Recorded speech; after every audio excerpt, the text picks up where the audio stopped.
Hi, ladies and gentlemen. Welcome to SA Accounting Academy. Here's a short clip on one of our previous webinars. I hope that you really do enjoy it. Here in KZN, and we've got beautiful snow on the mountains. The Drakensberg is packed with snow at the moment. So it is a little bit chilly here in Hilton, but all good. That's why I've got my nice big fluffy jacket on. Nice to be able to present from home because, at least you can have a blanket on, and you really wouldn't know if I hadn't told you. Today's session I'm looking forward to. It's going to be a bit of a different one. Tomorrow, for those of you that might not have seen it, or I know Betty's Bay. For those of you that might not have seen the marketing material, tomorrow is a tech talk where I join up with my tax partner, Carmen Westermeyer, and we are doing a conversation type chat about buying and selling of businesses. So it's, we're looking at legislation, accounting, tax, and strategy, things to consider, wise to think about, whether you're the buyer, the seller, different ways that you can structure the deals, things to think about. Really just a conversation of teasing out conversation about, have you thought about this? What about that? Don't worry, be careful of this type session. And then, of course, I was saying to Jeremiah at SAAA, I've got 9 hours with the SAAA audience this week, because so tomorrow we're doing Tech Talk, and on Thursday it's the MCLU, and it's my turn this month to do the monthly update on laws and regulations. So you'll see me Tuesday, Wednesday, Thursday. I actually also have a couple of other sessions on other platforms as well. So this is definitely a presenting week. I hope you're all well. It's just gone 9 o'clock. So welcome. I hope you've got your cup of coffee. I hope you settled in. I always look at these updates and I think, gee whiz, I hope I've got enough to cover. And then by the time we finish, I'm like, well, we did. So let's hope it goes this way. I have to say, I thought it was an IFRS for SMEs accounting update. I delved into doing an update type session, and then I went and looked at the blurb just to sort of say, let me just double check that I'm preparing the right thing. And I see that the blurb mentioned a few different things, but we will cover that in the session. Again, those of you that know me, I'm a speedboat, not a Titanic. So I can flip and change directions. I want to make sure that everybody's expectations are met by the end of today's training. So if, as we go along, there's something that you're wanting to know, something that I haven't been covering, something that you're wanting me to head into, I might not cover it while I go through the first session, but at the end during Q&A, I'll definitely try and get it. Again, my regulars will know that I monitor the chat box as I talk. So as there are questions, as there are issues, if they relate to what I'm talking to right now, and if I can pick them up and work them into my conversation, I might not sort of say, thank you, Peter, but this is the answer. I might just talk it into the session. Otherwise, I will also say, thanks, Goethe, I really did appreciate that comment, and I will answer it directly. Otherwise, I'll just park it until it's either appropriate or until I can have a spot for Q&A. From a housekeeping point of view, it is a long session. A 4-hour webinar is sort of the longest we do, and it is a marathon. It is a bit of a comrade session. So just for a bit of housekeeping, we will break. I usually break on the hour or thereabouts for a 10-minute break. So we will have a couple of 10-minute breaks within the session where you can stretch your legs, shake out your head, go grab another cup of coffee, and come back and join me for the rest of it. I find webinar training to be very concentrated, okay, and very, you have to be quite focused. Today we've got a lot of technical information that we'll be talking about, and so it can be a bit mind-boggling.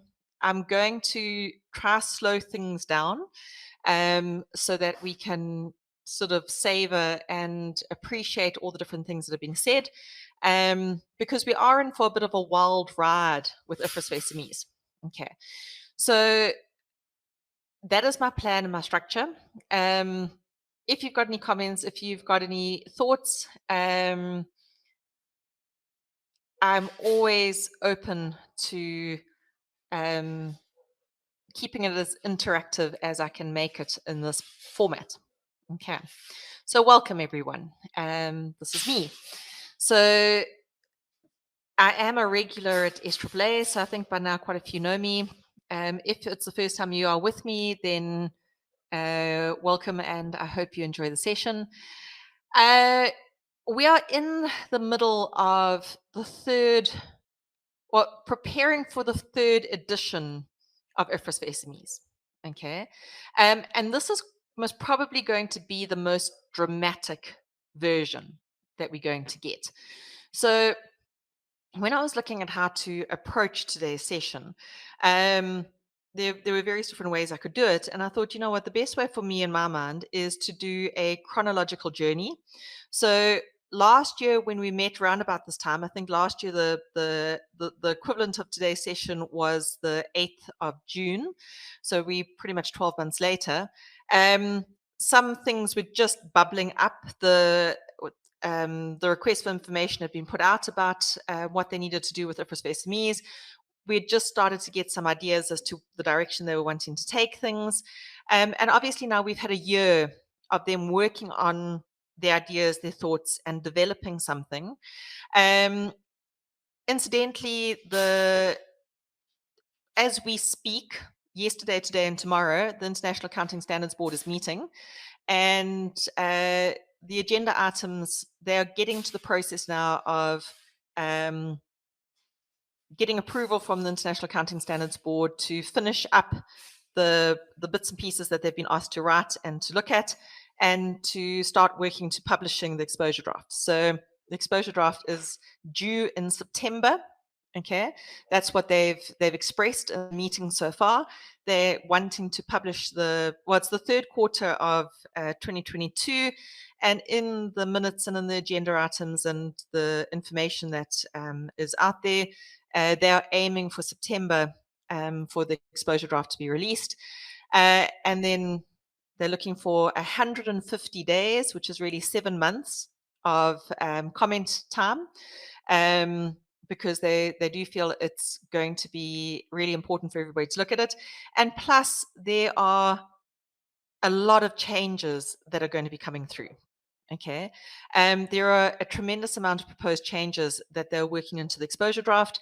They are definitely putting IFRS for SMEs onto steroids and amping up the game. So we are going to see a very different looking IFRS for SMEs in this exposure draft to the one that we've worked with since 2009. And in South Africa, we've worked with it since 2006.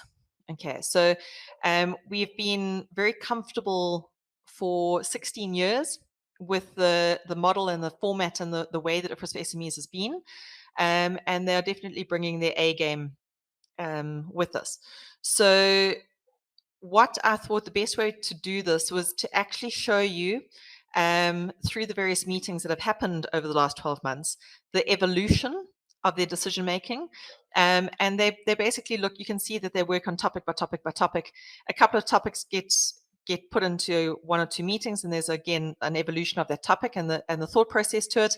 But they're pretty much each meeting, they sort of deal with an issue and then they move on to different issues at the next meeting. So it's quite a nice way for us to steadily work through the types of things and the types of thinking that when we get the exposure draft and we look at it, it's not going to be so overwhelming to try and basically look at every single section and all the changes that are made. We'll have a good idea as to where the key significant ones are going to be. Okay. What I will say, because so many of you use IFRS for SMEs, almost everybody uses IFRS for SMEs, and very few actually use full IFRS.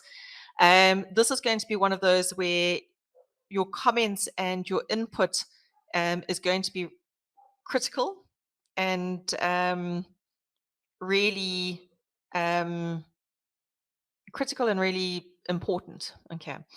I see somebody's asking where you can purchase the IFRS handbook. LexisNexis is generally the publisher of it, but you can also get it pretty much electronically through, I'm not sure what your membership's through. I know that with SACA we get hold of, it's basically IFRS, and that it is an IFRS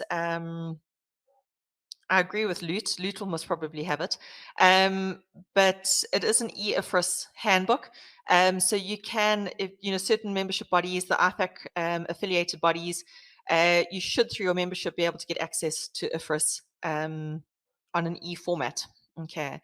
I hope that you enjoyed that video. For more of our webinar videos, go to www.accountingacademy.co.za. Thank you and have a lovely day.